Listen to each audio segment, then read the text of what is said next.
Viewer मैं आज आपको पाकिस्तान ड्रामा पत्थर दिल की एपिसोड 19 के दिलचस्प रिव्यू देने जा रहा हूँ जो जियो टीवी पर नशर होता है। तो चलिए इस रिव्यू की तरफ। एपिसोड का आगाज़ नरगिस की गुफ्तगू से होता है जो मनैल का जिक्र करते हुए मद्दा से कहती है, अरे भाई उसका शौहर शादी के फ़ौरन बाद वापस चला गया। और फिर कौन सी लड़की ये बर्दाश्त करती है कि उसका शौहर पहले से शादीशुदा और उसे बताया ही ना जाए। मद्दा उस पर जवाब देता है, मैंने उसे शादी के लिए मजबूर नहीं किया। सब कुछ जानने के बावजूद उसने जैन से शादी की ख्वाहिश ज़ाहिर की। उसे इल्म था कि जैन पहले से शादीशुदा है।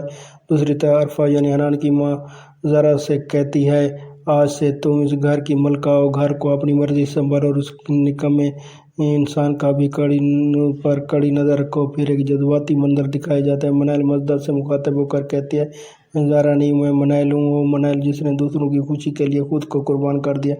आपने अपने बेटे की शादी मुझसे सिर्फ अपनी इज्जत बचाने के लिए करवाई। ये हकीकत है। हनान एक और परेशानी का इज़हार करते हुए कहता है, अगर वो घर आया तो ज़ारा के सामने उसकी बेइज्जती की जाएगी। अरफा जवाब देती है, वो नहीं आएगा, मैंने उसे समझा दिया है। इस दौरान माली मामलात का भी जिक्र होता है। हनान कहता है, 2 दिन में पैसे कहाँ से लाऊं, सब कुछ खर्च हो गया है क्योंकि उन लोगों ने सब कुछ शादी पर खर्च किया था। हनान ने सब गहने वगैरह सब इसे जो है ना नकली पहनाए थे और जो पैसे भी दिए थे वो भी नकली थे, सब कुछ नकली थे।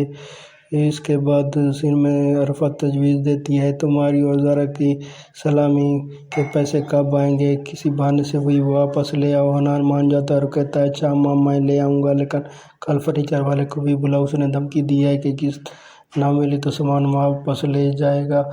और ये था पत्थर दिल किस्त की एपिसोड 9 के रिव्यू। अब सवाल ये है कि क्या ज़ारा ये सब कुछ जानने के बावजूद घर में रहने के लिए खुद को तैयार कर पाएगी? आपकी क्या राय कमेंट्स में ज़रूर बताएं। अगर आप इस चैनल पर नए हैं तो सब्सक्राइब करना ना भूलें। वीडियो पसंद आई तो लाइक करें ताकि आइंदा भी आपको ऐसी मज़ीद दिलचस्प वीडियो देखने को मिलती रहें। आज की वीडियो में बस इतना, मिलते हैं अगली वीडियो में। तब तक के लिए अपना और अपने घर वालों का ख्याल रखिए। अल्लाह हाफ़िज़ माय व्यूअर।